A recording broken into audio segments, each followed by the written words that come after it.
From the rugged desert outside Yuma, Arizona, this is Outpost Outspoken. Outpost Outspoken is the official podcast of U.S. Army Yuma Proving Ground, which conducts natural environment testing of military equipment in Arizona, Alaska, and the tropics. Hello, I'm Mark Schauer.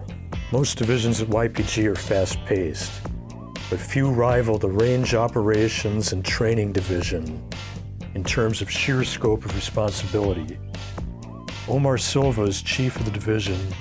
We spoke with him about his division's important mission and what kept this Yuma County native in the local community. Omar, thanks again for being here today. Your division consists of range planning, range control, and the training and exercise management office. That's right. Now, up until a few years ago, those were three separate and distinct divisions. That's right. Tell us about the consolidation and what it meant to the mission at YPG.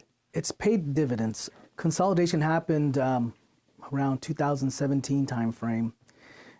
And the idea at the time, and the idea under Colonel Matthews, the YTC commander at the time, was to bring those three functional areas together because it really they work a lot together and they provide what's the backbone to the test directorates and also to other organizations that occupy the range. And so bringing those three together, first of all, really helped out with scheduling and then processing those operations over to range control on a daily basis. Brought all that, and then at the same time, we brought in the training piece, which training, it happens quite a bit out here, but we do it so well that we protect testing so much that it kind of happens in the background. And so bringing the three of them together really helped out the YTC commander make some good strategic decisions on how he, at the time, Colonel Matthews, wanted to see range control planning and TMO together and moving forward.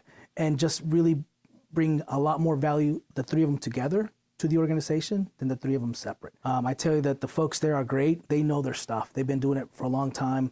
YPG has a great safety record regarding testing and hazardous activities on the range, and they were doing it great. It's just bringing the three divisions together.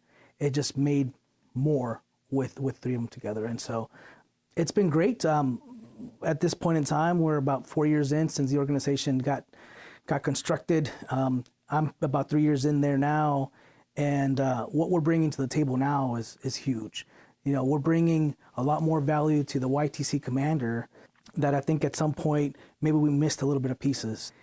And the efficiency of the consolidation really set the table for being able to accommodate PC-20 and PC-21, from what I hear. Exactly right. PC-20, I was getting involved with looking at the planning side on the safety and range operations piece. And when that happened, speaking with the lead planner, Mike Barone at the time, I saw an opportunity for TMO to really jump in, the Training Exercise Management Office, to jump in and not only us planning the range operations piece and safety danger zones and all that, but also say, hey, you know what? We have this asset over here, TMO. They deal with troops, life support, day in, day out. That's what they do. That's what they speak. That's why they execute what they execute. So whenever an operational type effort, like PC-20, for example, comes in, we can turnkey and help facilitate that. And sure enough, we collaborated. We at the FOB Laguna, which has been managed by TMO for a long time, ended up being the host area for PC-20 and PC-21. And so it was great to be able to provide that value from TMO to the technical side of the house, so that way the technical guys can run out, do the test officer engineering part, and then we could worry about all the logistical part, which we're really good at. By being one division, it was too easy for me to just see, hey, this is what's happening on planning in PC-20 and in the range, and I could easily say this is where TMO fits in, where perhaps that may not have been done if the three of them were separate. On a day-to-day basis, your division is really where the rubber meets the road in terms of safety, right? You're coordinating tests in progress, you're planning tests in advance with the test officers and safety people and so on. So we touch everything from air, land, resources. Yeah, it starts with the test officer. There's 100 plus test officers out there at Yuma Test Center. And that's just the two directorates, right? The ground and the air directorates. There's also TMO that brings in training units. And then there's also SOTAC and there's also free fall school. We have to bring all of those things together, and it starts with range planning. Bring all those things together, lay them all out. We start looking at the schedule weeks ahead of time and seeing what the conflicts are, resourcing everything. And as we go through time, we identify conflicts, mitigate them, and we publish that. And then when it comes to, hey, it's week of execution, we hand that whole chessboard out. We hand it out to range control. And then range control then has the authority to execute to make sure everything's done safely. So we do that at a very top level and then down to the day on when it's happening, down to the GP. But definitely safety is, and that's all internal to us. The other thing too is, and I'll touch this on a little bit, is we manage the airspace for the proving ground. In doing that, I'll give you an example. Just a couple months ago, we were executing, it was a normal weekday, and we get a phone call from MCAS Yuma Air Traffic Control and say, hey, we have an emergency. There's an airliner coming in. They have an engine malfunction failure. They need to land in Phoenix. But you guys are utilizing your airspace. And so can we cut through? So within a matter of minutes, the range controllers jump on. They contacted the test officers. Test officers did a great job of quickly responding to the call. The airspace was shut down, and that airliner cruised right through, landing in Phoenix safely. And so not only are we seeing internal to us, we're talking to outside agencies and making sure that we're playing ball with everybody else. You were born in California, but you've lived in Yuma County since you were an infant. Yeah. Mechanical engineering degree from the University of Arizona. I think job opportunities were wide open to you. What kept you in Yuma at Yuma Proving Ground? So it's a funny story. So the first thing that brought me back to Yuma after doing my schooling is it was family. I'm native to here. I have a lot of family here in Yuma, Arizona, Somerton, San Luis, Arizona. So that was my first. And to be honest with you, at that time, I didn't know what YPG was. Even though I had grown here, I went to Cova High School here in Yuma.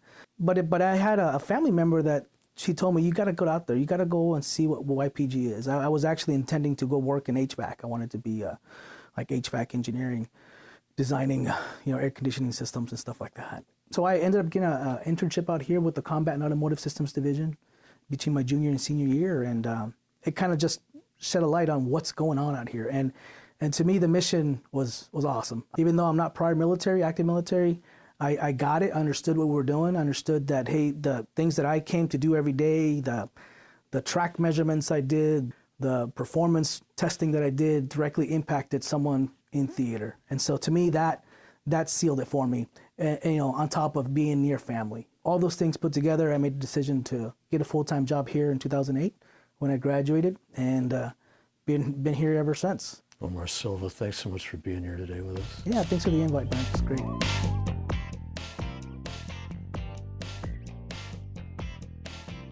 Hi, I am the host of this segment of Outpost Outspoken. I'm Ana Henderson, and I have Mark Hendrickson here. He is the lead of the YPG Meteorology team.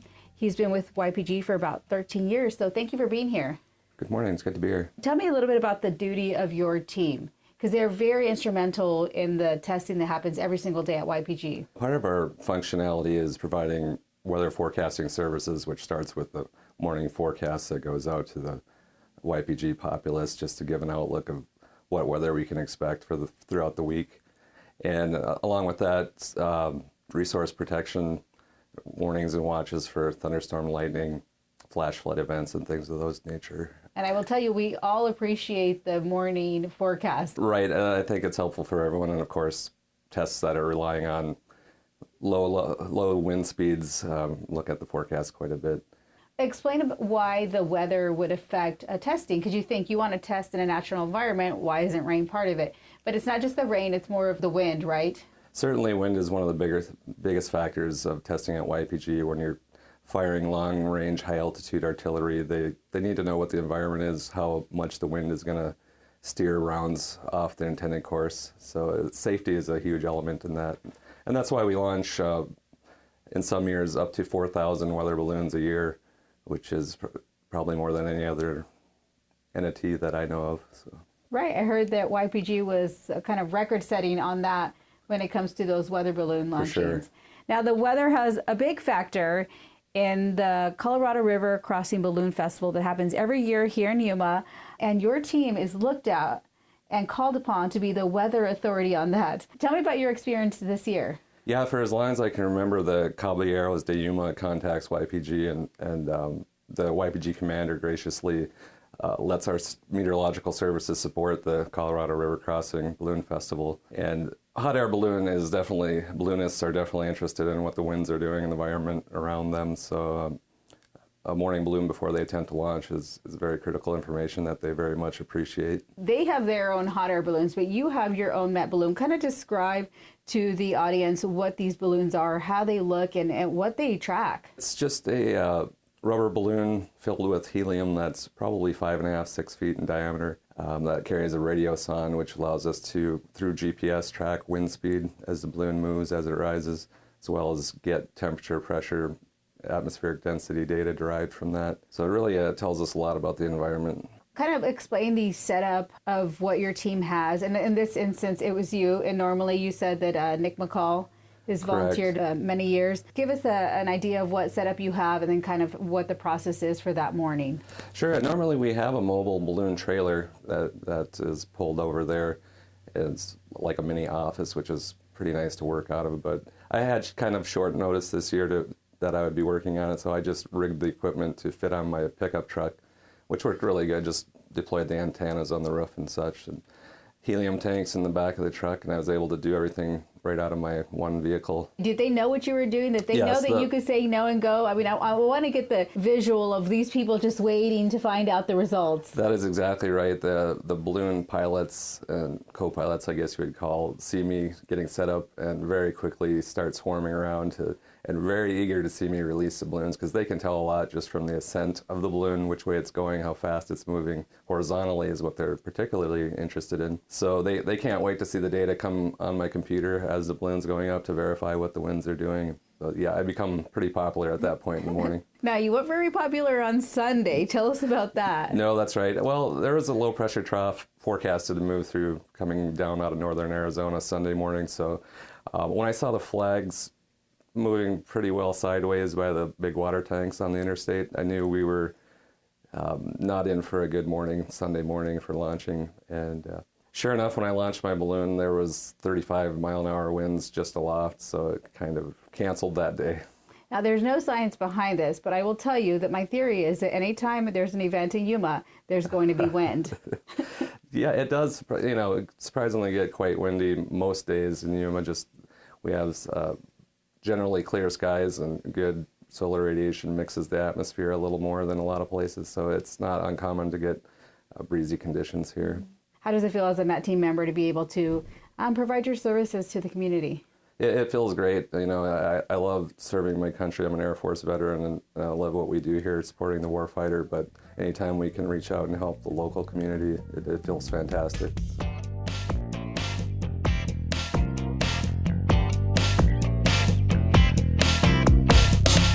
This has been Outpost Outspoken. Thank you again for listening. We'll see you next time from the Army's busiest test center.